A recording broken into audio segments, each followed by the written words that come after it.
ममता दीदी के गढ़ पहुंचकर प्रधानमंत्री मोदी ने अपने इरादे जाहिर कर दिए हैं कि अब 400 पार के लिए इंडिया गठबंधन और एनडीए के बीच आर पार की लड़ाई और तेज होगी। संदेश खाली के बहाने उन्होंने बंगाल की ममता सरकार पर तीखे प्रहार किए हैं। साथ ही झारखंड, बंगाल और बिहार की उन 96 सीटों पर पूरा फोकस किया हुआ है जहां से 400 पार करने की चुनौती दिखाई दे रही है।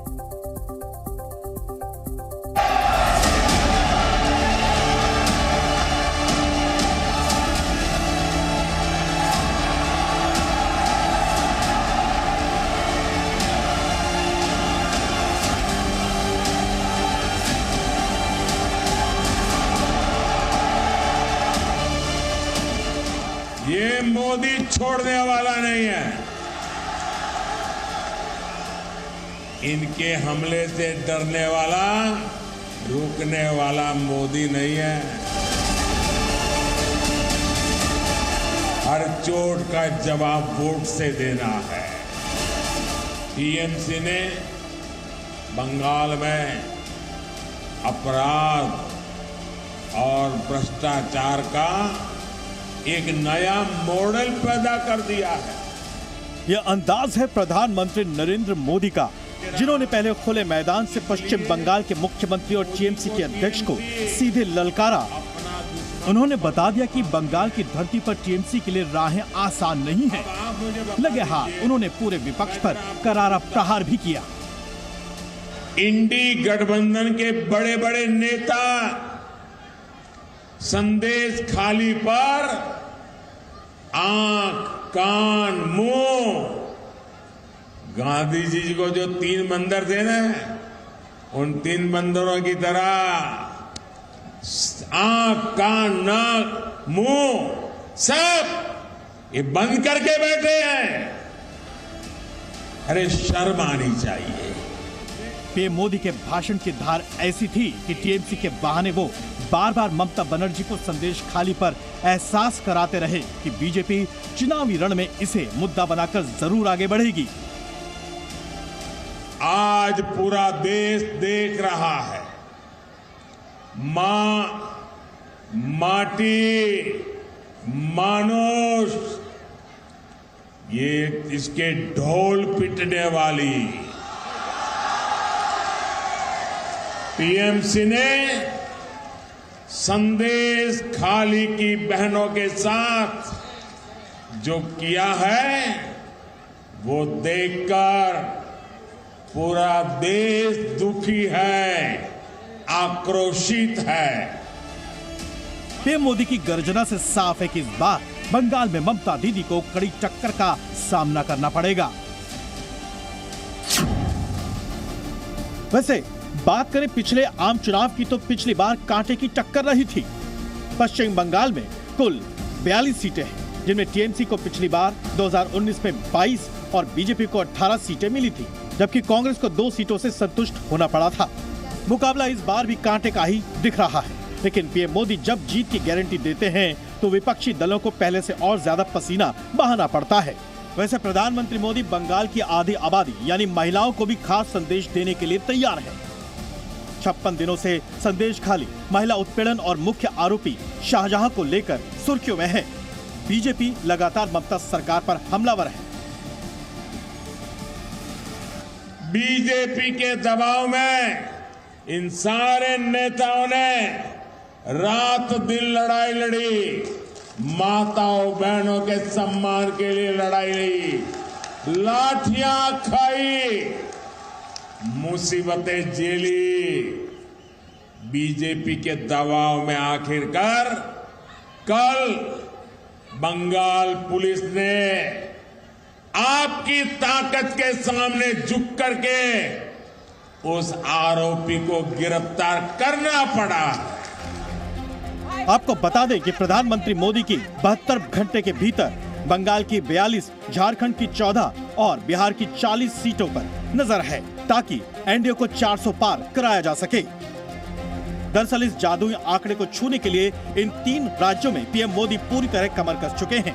2019 के लोकसभा चुनाव में बीजेपी ने इन 96 सीटों में से 68 सीटों पर ही जीत हासिल की थी। साफ है बीजेपी इस बार अपना सफलता का प्रतिशत बढ़ाना चाहती है। प्रधानमंत्री मोदी ने झारखंड को करीब 35,000 करोड़ की सौगात देते हुए झारखंड की जेएमएम सरकार को जमकर धोया। पीएम मोदी ने झारखंड मुक्ति मोर्चा और कांग्रेस पर आदिवासियों को वोट बैंक समझने का भी आरोप लगाया। यहाँ जेएमएम और कांग्रेस की परिवारवादी, भ्रष्टाचारी और तुष्टीकरण वाली सरकार बनी है, तब से स्थितियां बहुत बिगड़ी है। जेएमएम का मतलब हो गया है जम करके खाओ। झारखंड में 14 लोकसभा सीटें हैं। पिछली बार यहां एनडीए को 11, इंडिया गठबंधन को 2 और अन्य को 1 सीट मिली थी। जबकि ओपिनियन पोल 2024 के मुताबिक इस बार मोदी की मेहनत रंग ला सकती है, यानी एनडीए 13 और इंडिया को सिर्फ 1 सीट मिल सकती है। अब आपको बताते हैं कि पीएम मोदी ने झारखंड में एक तीर से कई निशाने कैसे साधे हैं। यहां से आज पीएम मोदी की नजर धनबाद, बोकारो, गिरिडीह और कोडरमा में रही। खास बात यह भी है कि धनबाद और आसपास के 2 लोकसभा क्षेत्र बीजेपी के पारंपरिक गढ़ भी माने जाते हैं, जबकि यहाँ की 5 विधानसभा सीटों पर बीजेपी का कब्जा है। 400 पार की लड़ाई के लिए पीएम मोदी आज अब तक 56 सीटों के लिए मैदान में उतर आए हैं। देखना यह है कि पीएम मोदी के धुआंधार कार्यक्रम से जनता कितना प्रभावित होती है। ब्यूरो रिपोर्ट, जी मीडिया। तो प्रधानमंत्री नरेंद्र मोदी की मौजूदगी इस वक्त बंगाल में है और उनकी अहम मुलाकात ममता बनर्जी के साथ चल रही है और किस तरह से 400 पार का नारा एक बार फिर से दोहराया प्रधानमंत्री नरेंद्र मोदी ने और बंगाल से ममता के गढ़ से आज पीएम मोदी ने हुंकार भरी। अब आपको बताते हैं कि कैसे 400 पार के लिए बीजेपी ने रणनीति बनाई है। अपने सहयोगी दलों के साथ बीजेपी 2024 का रण जीतने की पूरी तरह तैयारी कर चुकी है। आपको हम बताते हैं प्रधानमंत्री मोदी की 400 पार के दमखम की बड़ी कहानी क्या है।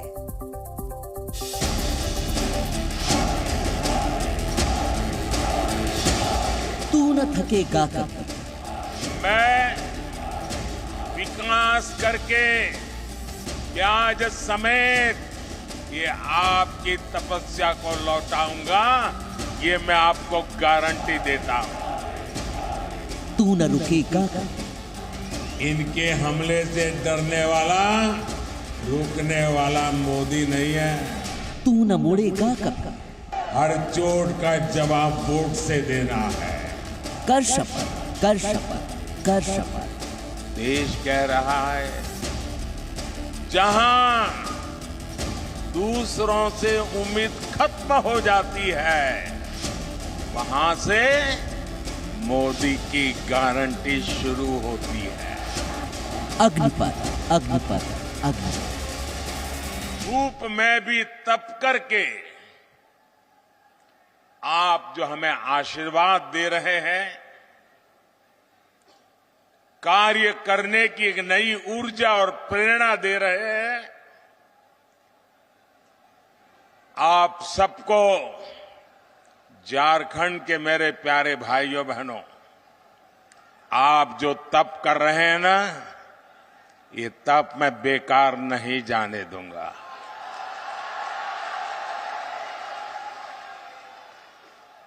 मैं विकास करके ब्याज समेत ये आपकी तपस्या को लौटाऊंगा, ये मैं आपको गारंटी देता हूं। न रुकना, न थकना, चलना है सदा, अनवरत, अनवरत, अनवरत।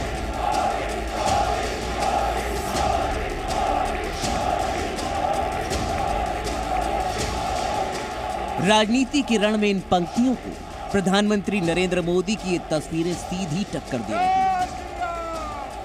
लक्ष्य विकट है, चुनाव निकट है, तो नरेंद्र मोदी की 400 पार की उम्मीदें उससे भी ज्यादा जीवट है। हम ऐसा क्यों कह रहे हैं? उसके लिए सबसे पहले आपको इन 3 तस्वीरों को देखना चाहिए।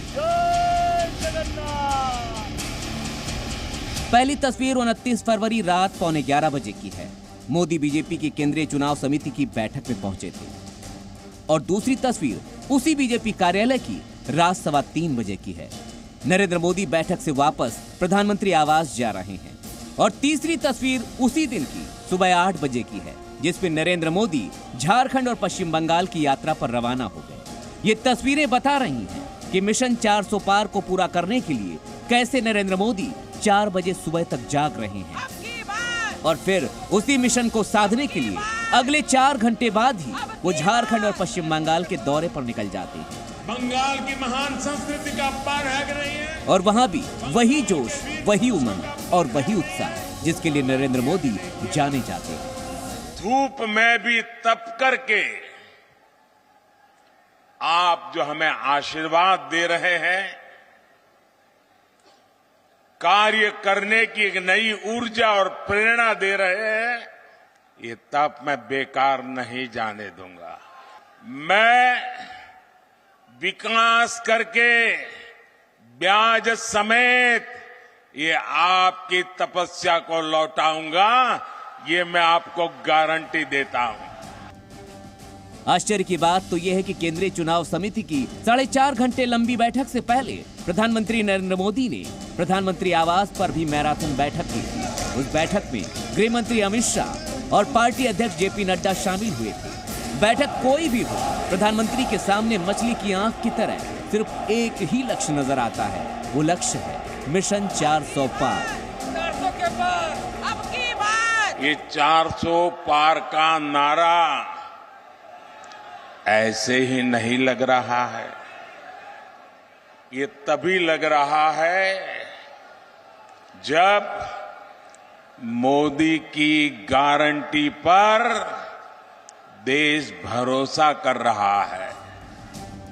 केंद्रीय चुनाव समिति की बैठक में प्रधानमंत्री नरेंद्र मोदी ने गृह मंत्री अमित शाह और पार्टी अध्यक्ष जेपी नड्डा के अलावा बीजेपी शासित सभी राज्यों के मुख्यमंत्रियों के अलावा पार्टी के आला अधिकारियों को भी बुलाया था, ताकि 400 के जिस लक्ष्य को वो भेदने के लिए इतनी मेहनत कर रहे हैं उसमें उन्हें 100% सफलता मिल सके। इस मीटिंग में आपको बीजेपी के वो सारे दिग्गज नजर आ रहे होंगे। इनमें योगी आदित्यनाथ से लेकर पुष्कर धामी तक और मध्य प्रदेश के मुख्यमंत्री मोहन यादव से लेकर महाराष्ट्र के डिप्टी सीएम फडणवीस तक शामिल हुए थे। सूत्रों के मुताबिक मैराथन बैठक में मंथन के बाद जो फॉर्मूले वाला मक्खन निकला है, उसमें करीब 155 नामों पर करीब सहमति बन चुकी है। इनमें उत्तर से लेकर दक्षिण तक के राज्य शामिल हैं। माना जा रहा है कि आज अब से लेकर अगले 2 दिनों के बीच बीजेपी अपने 150 से ज्यादा लोकसभा सीटों के उम्मीदवारों के नाम का ऐलान कर सकती है। इनमें कौन कौन वीवीआईपी नाम हैं, कौन से नए उम्मीदवार हो सकते हैं और विरोध में विपक्ष के कौन से धुरंधर अभी तक मैदान में उतर चुके हैं, उन सब के बारे में आपको विस्तार से बताएंगे। लेकिन उससे पहले आपको बता दें कि बीजेपी जहां पूरी तरह से मजबूत दिख रही है, वहां भी वो कोई कोर कसर बाकी नहीं रखना चाहती, जिसका जीता जागता उदाहरण है उत्तर प्रदेश।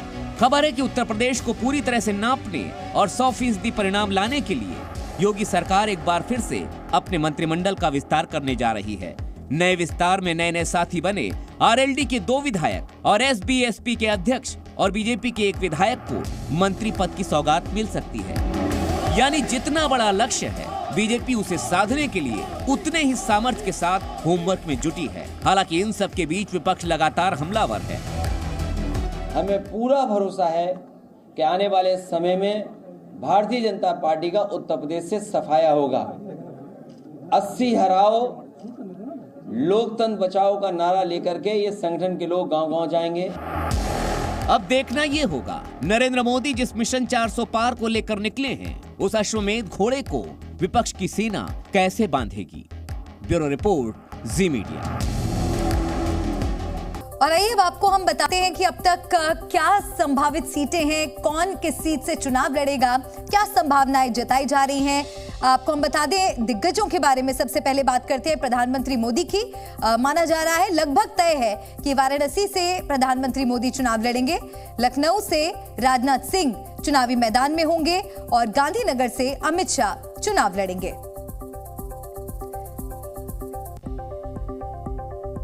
और आइए अब बात करते हैं मध्य प्रदेश की। चुनावी मैदान में एमपी के बड़े चेहरे कौन से हैं और कहां से वो चुनाव लड़ सकते हैं, संभावनाएं क्या है, वो भी आप जान लीजिए। विदिशा से पूर्व सीएम शिवराज सिंह चौहान, भोपाल से नरोत्तम मिश्रा चुनावी मैदान में उतर सकते हैं और गुना से ज्योतिरादित्य सिंधिया चुनाव लड़ सकते हैं। तो दो पूर्व सीएम क्या इस बार लोकसभा का चुनाव लड़ेंगे? क्योंकि झालावाड़ से जो नाम सामने आ रहा है वो है वसुंधरा राजे का, और इसके अलावा विदिशा से संभावित नाम शिवराज सिंह चौहान का सामने आ रहा है।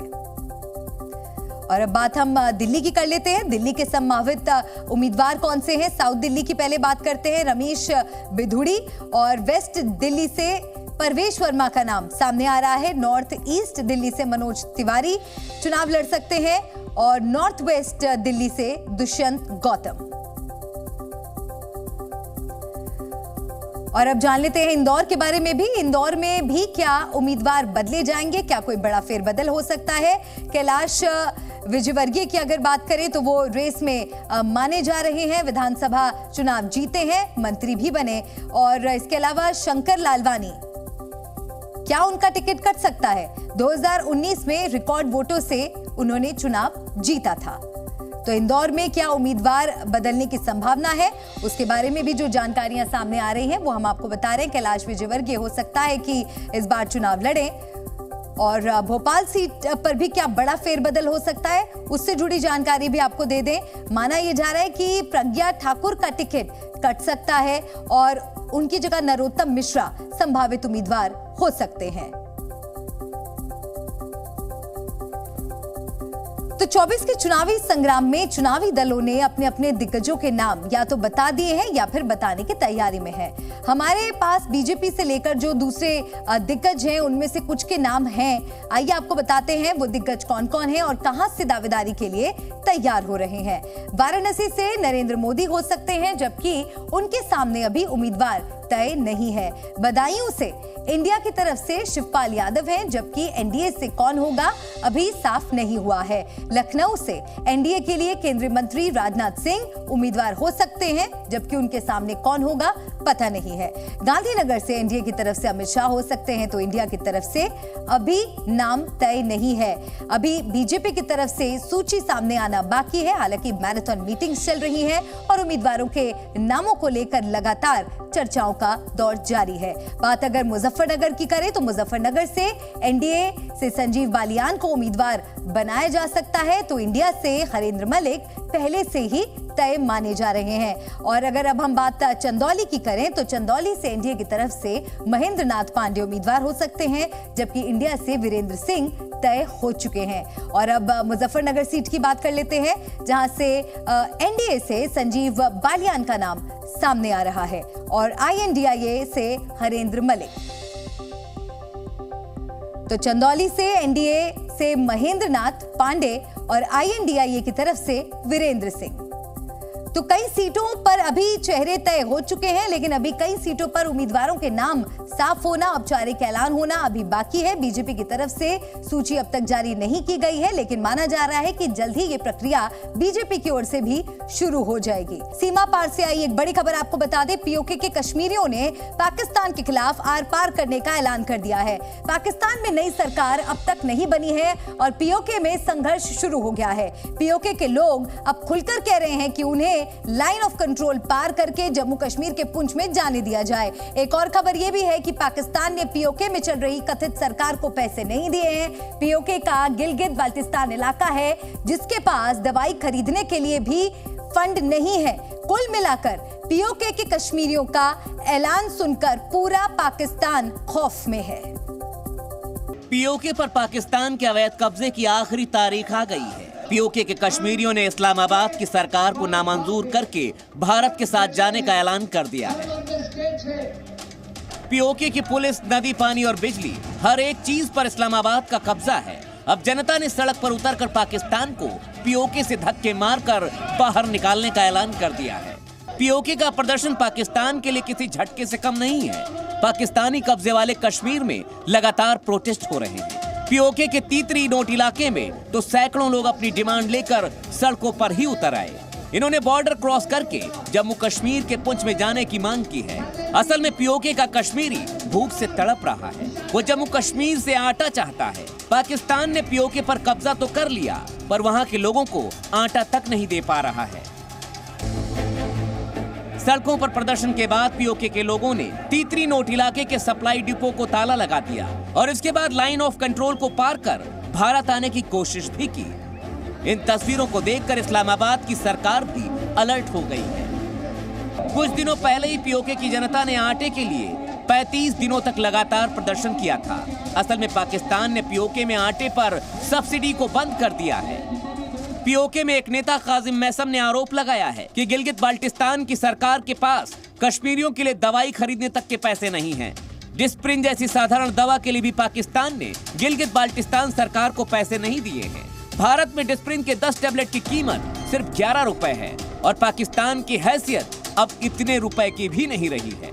ये खबर मिलने के बाद कैमरे पर पाकिस्तानियों का कबूलनामा आया। उन्होंने भी माना कि पाकिस्तान सरकार पीओके से हर तरह का फायदा तो लेती है, पर बदले में उन्हें देती कुछ नहीं है। जिस गिलगित बाल्टिस्तान में विरोध प्रदर्शन हो रहे हैं, वो इलाका प्राकृतिक खूबसूरती के लिए जाना जाता है। गिलगित बाल्टिस्तान का इलाका करीब 72,000 स्क्वायर किलोमीटर से बड़ा है, जिसमें करीब 20 लाख लोग रहते हैं। यहाँ दुनिया की 60 से ज्यादा ऊंची चोटियां हैं, जिनकी ऊंचाई 20,000 फीट से ज्यादा है। साल 2023 में गिलगित बाल्टिस्तान में 11,000 से ज्यादा विदेशी टूरिस्ट आए थे।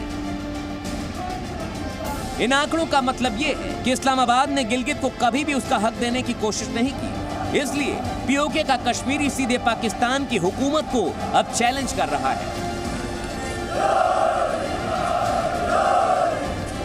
पहले पाकिस्तान की जनता और सरकार कश्मीर पर कब्जा करने का सपना देखती थी। हालांकि अब सच्चाई सबके सामने है और पीओके को लेकर इस्लामाबाद का कंफ्यूजन खुद पाकिस्तानी एक्सपर्ट्स ही दूर कर रहे हैं।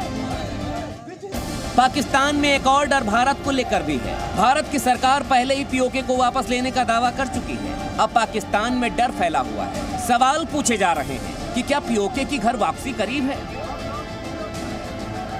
क्या 2024 में पीओके का फैसला होने वाला है? इस पर भारत सरकार ने कभी तारीख तो नहीं बताई, लेकिन ये क्लियर कर दिया है कि पीओके की फाइल कभी भी खुल सकती है। किसी भी दिन उस पर पाकिस्तान का कब्जा खत्म हो सकता है। उनके हाथ चला गया, गैर कानूनी तरीके से कब्जा करके रखा हुआ और वो कसा कभी भी हमारे दिलों में है।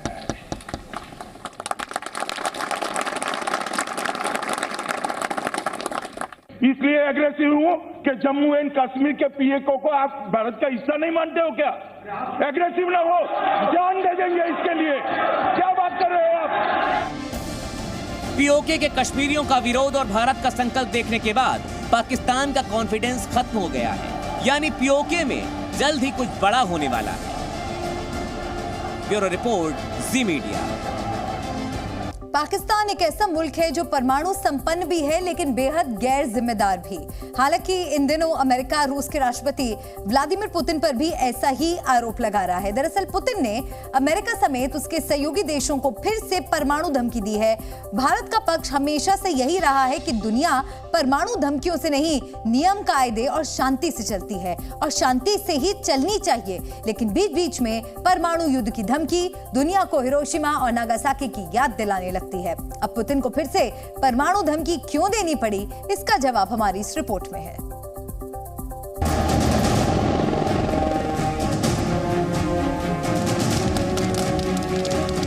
नीले समंदर में धमाकों के सतरंगी सबूत छोड़े जा रहे हैं।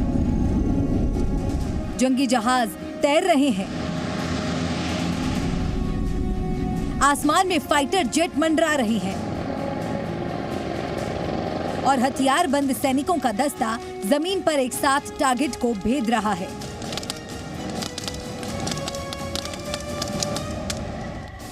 ये एक आर्मी ड्रिल है, यानी सैनिकों का युद्धाभ्यास, जिसमें शामिल हैं अमेरिका, दक्षिण कोरिया और थाईलैंड के सैनिक।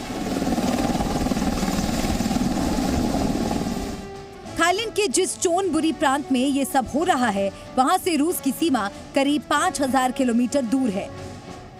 रूस के राष्ट्रपति व्लादिमीर पुतिन थाईलैंड में अमेरिकी ड्रिल को देखकर जरूर परेशान होंगे, ठीक उसी तरह जिस तरह अमेरिका और यूरोप के देश पुतिन की नई परमाणु धमकी से परेशान हैं।